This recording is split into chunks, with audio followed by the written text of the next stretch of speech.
Aquele menos, ele tem um motivo. E é um motivo bastante compreensível. Quando a gente entende os critérios usados pelo Gauss, tudo fica muito mais claro. A gente vai bem devagar nessa parte, porque muita gente costuma ter dificuldade, mas não é para ter, não é para se assustar, tá bom?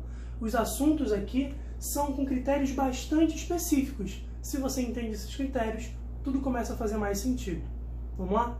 Preste bastante atenção, a gente vai devagar.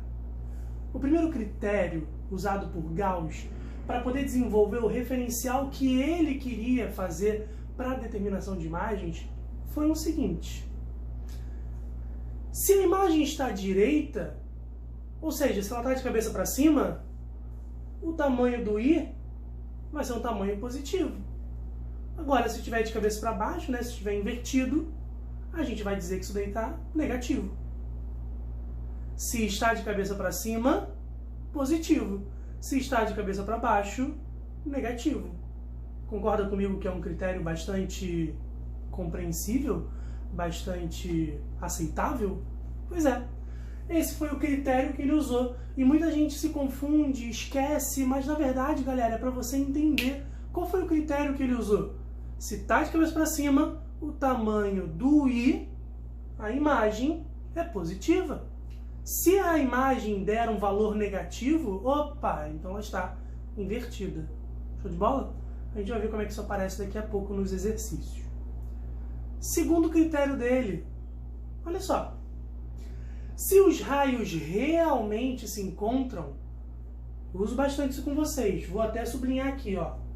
Se os raios realmente se encontram, ué, por que você não sublinhou a palavra inteira?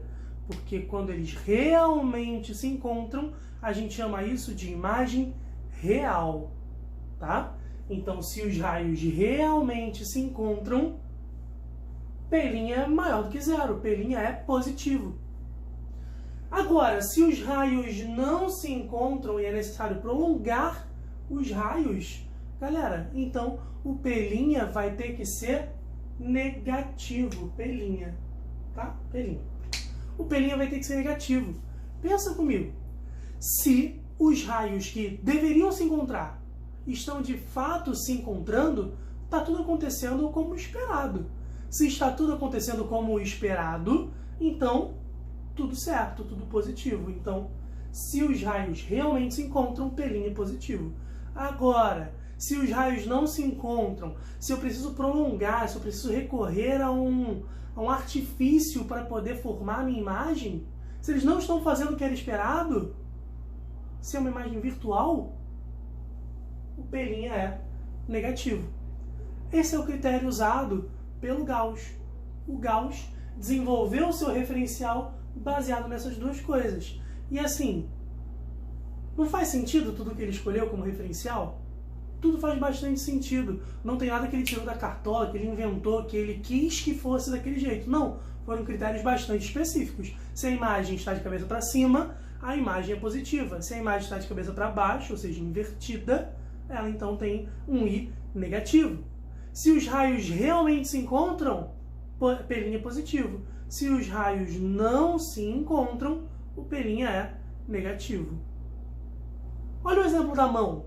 Lembra dos nossos 5 tipos de formação de imagem? Tanto para o espelho côncavo quanto para a lente convergente? Olha só.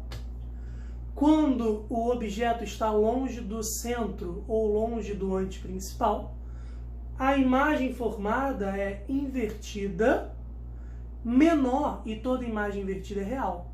Então esse dedinho aqui teria um valor de I negativo, porque está invertido, e teria um valor de P' positivo. Por quê? Porque ela é invertida, toda imagem invertida é real. Se é real, os raios realmente se encontram. Então o P' está positivo. Aproxima o objeto da lente. Quando está no anteprincipal, aí é o caso onde ele tem imagem igual, mas ainda é invertida. E se é invertida é real. Então aqui seria um I também negativo, porque ainda está de cabeça para baixo, e é real. Se é real, os raios realmente se encontraram. Se eles realmente se encontraram, então a posição onde a imagem se encontra é uma posição dita positiva, de acordo com o referencial gaussiano. Aproxima mais, coloca agora entre o anteprincipal e o foco, ou entre o centro e o foco. Nesse caso aqui, galera, é uma imagem que é maior, invertida, e se é invertida é real. De novo, um I que é negativo e um P' que é positivo. Repara que os sinais são opostos, de acordo com o referencial dele, né? I negativo, I negativo, I negativo. P' positivo, positivo, positivo. Os sinais são invertidos. Olha o problema. Quando a gente olha para o aumento sendo I sobre O, se aquele menos não estivesse ali, olha o que ia acontecer. Primeiro caso,